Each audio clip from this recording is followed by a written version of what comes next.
Hi and welcome to the Geek Hermit, which is a new YouTube channel launched by myself and my brother. I'm the Geek, he's a Hermit. This is our review of the Old Republic, which is an online MMO which launched back in 2011. It's our first time ever trying anything like this, so please be gentle with the comments and everything. We're hoping to improve over time, but obviously if we get slated and ripped to shreds, we might not bother doing another one. But of course, if on the whole, if pretty much positive, we might carry on and do more. So that's that. So anyway, back to the game. It launched back in 2011. Back then it was a subscriber-based MMO. Had a really good launch and everything, had decent numbers. They did have a few problems at first with the overcrowding the servers, because I don't think they really thought it'd sell quite that much at first. Eventually they got that sorted, launched a load more servers, and the population spread out. But of course since then, pretty much the numbers have just been dwindling, like with every other MMO these days, unless it's Warcraft, which even that's losing numbers. It's just been dwindling. So at the back end of last year they decided to go free to play, which is, I think it was November it launched, and since then the numbers have gone back up again, luckily. So this is a review of the current state of the game.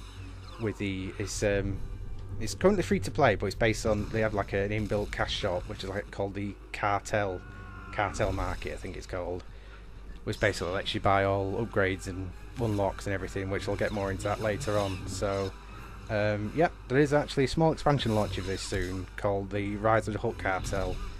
It's only a smaller one, not a huge one. It's basically, I think it's just to keep people interested. But basically if you're a non-subscriber and just play free to play, it's $20, but if you actually do subscribe, it's actually only $10. And if you pre-order it at the moment, you actually get into the head start of it, so it's not too bad. I think it's like 5 days extra or something before it goes server wide. So yeah, but actually please do bear in mind while you're watching this, I'm sorry about the quality of the game, my PC can actually handle it, it's just fraps rips the hell out of the processing power, so I've actually had to turn everything down to near minimum.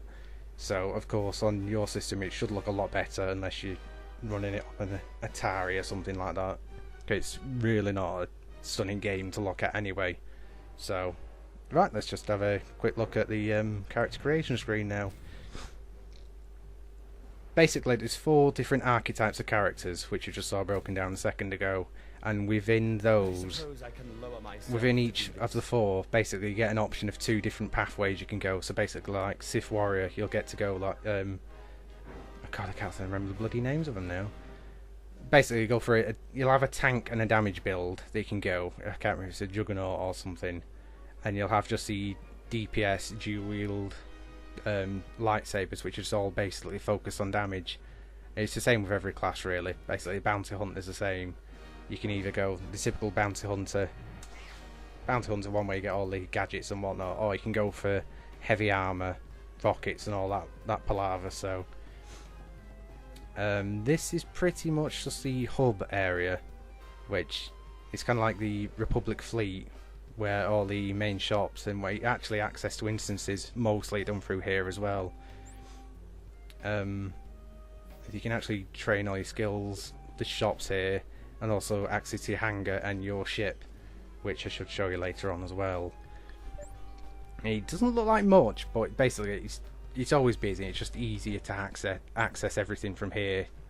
I mean, the cities that are actually in the world do actually have people in it. It's just these are much more easy to just access everything.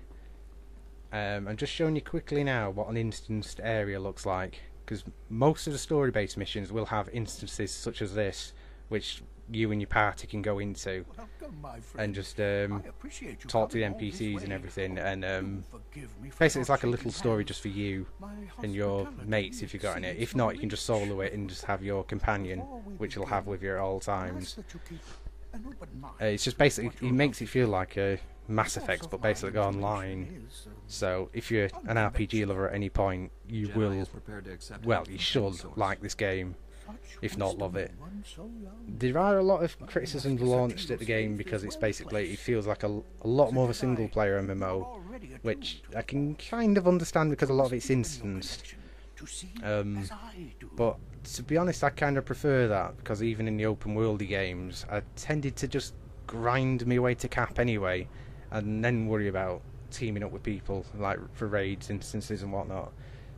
So I don't, I can kind of understand if it's like a sandbox game where it's just open like Eve or something, fair enough, but I don't know. I mean, they do have like elite quests or whatever, I can't remember what they're called on here, basically, where you do need to team up to take them down.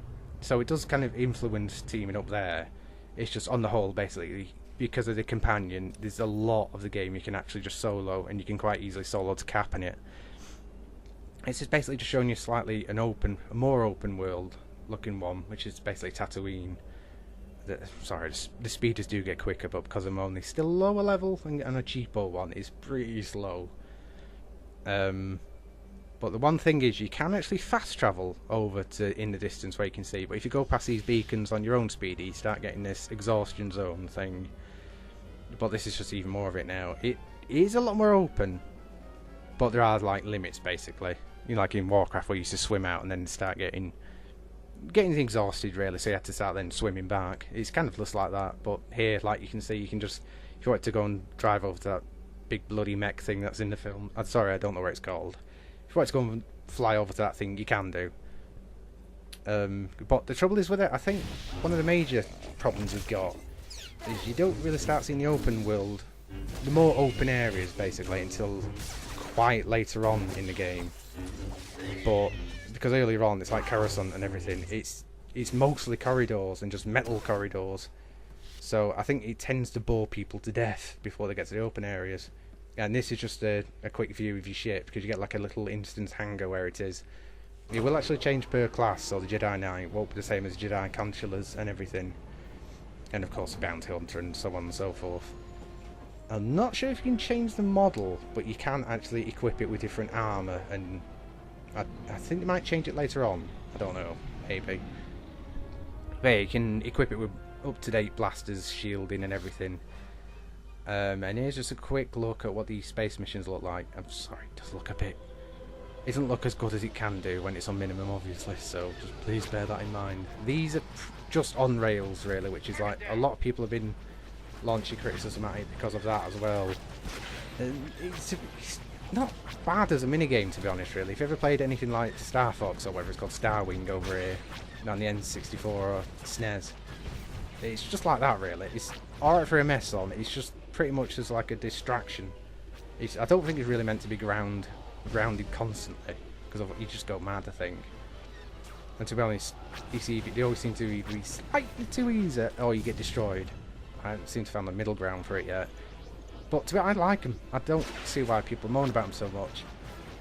Because even Star Wars Galaxies, when they went on about how amazing that was, it was okay towards the end, but in the early years of that game, it did not have space in it. So I think people should just give this game a bit of a break, really, to be honest.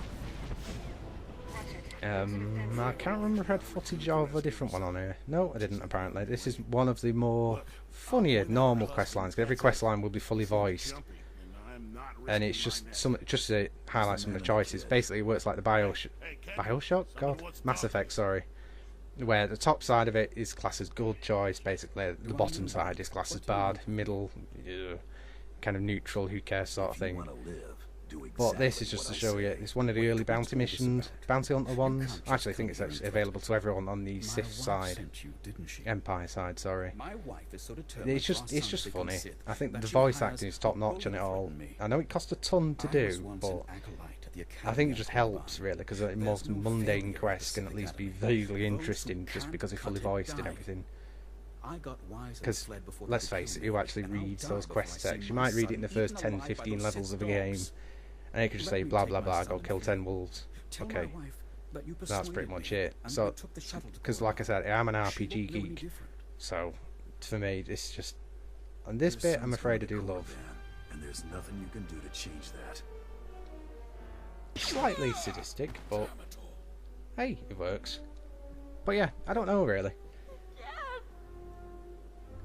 One thing you will find on there's different types of servers, basically PvP, typical open world, get ganked constantly, typical normal PvE servers, and what I do prefer actually is the RP servers, which I don't do RP roleplay, I can't do it, I don't know anything about it, but it is hilarious and it's good actually just walking past the cantinas and just actually seeing people talking and role playing in there, actually in character. You don't have to actually get involved, just go in and wander around and you can actually just listen to it. It's just really, really funny. Not like putting them down or anything, I just really like it. It just builds to the whole...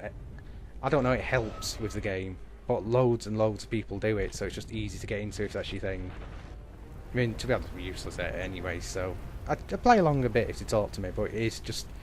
I don't know, it just helps really, because no one really ever seems to use them for that. And this is just a quick look at the PvP of the game.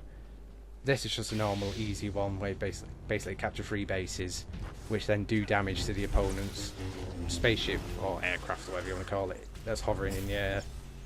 And basically, get control of them, they shoot the other ship, whoever's ship goes down first, the other side wins. But I'm quite rubbish at PvP, I've got to say that, but I do quite like it, to be honest, because it's just the usual... I think, sorry I keep going back to Warcraft, but if you've ever played that, you kind of know what to expect here, really. I mean, some people moan about, like, how some classes are overpowered, or some moves are overpowered, or this, that and the other, but I don't know, I just felt it was okay, really, because every class seems to have a stun break. Most classes seem to have a little stun themselves anyway. So, I don't know, I mean, I don't really know what I'm doing. This is the first time I've ever actually been in a PvP bit, and I seem to be accidentally killing things by just, well, using my head a little bit, like here, knowing when to kick to stop him using that bloody, I don't know where it was, lightning storm thing. But yeah, I think it works quite well. But basically, they do have different ones. I can't remember, the 8 or 9 of them different PvP areas so far. The best one, which sadly I don't actually have footage of, for me, it was Football. That's some weird little arena, which is basically rugby or football with lightsabers and blasters. It's just insane. You have one area at the other end and one area at your end. And basically a ball drops in the middle, you all fight, get the ball, and just try and get it to the other side without getting killed. Oh, this is a quick look at the cartel market actually, because you can buy points to unlock, because a lot of things are locked if you don't pay for anything, but you can pay for cartel points and actually pay for unlock more action bars or crew member appearance, like it says there. A lot of the things that you can lock are, you have to do the silly cosmetic things, but some of them are actually useful. One thing you do need to know though, if you do subscribe, every month you get 500 points complimentary, just to either waste than you want, like buying rare random packs that you can get, or you can just save them up, buy the unlocks of the action bars, and eventually just cancel your subscription even, and just have a fully fledged game sat there ready to go. Because that's pretty much what I'm going to be doing, I think, on me off months when I just don't have much time or I'm a bit skint. I just have it there ready so it's done and dusted, so you know, I can just play along and it won't be too much worse. I mean, there are some limitations, but to be honest, it's free. You can't argue too much. But I'd recommend to at least give it a go, because it's free, because let's face it, it's not costing you anything. But don't read the forums too much. It does get ripped apart, but just give it a go. So yeah, thanks a lot for listening. Hopefully you've thought this video was okay. If not, I'm sorry about that, but thanks a lot for that. Anyway, and goodbye.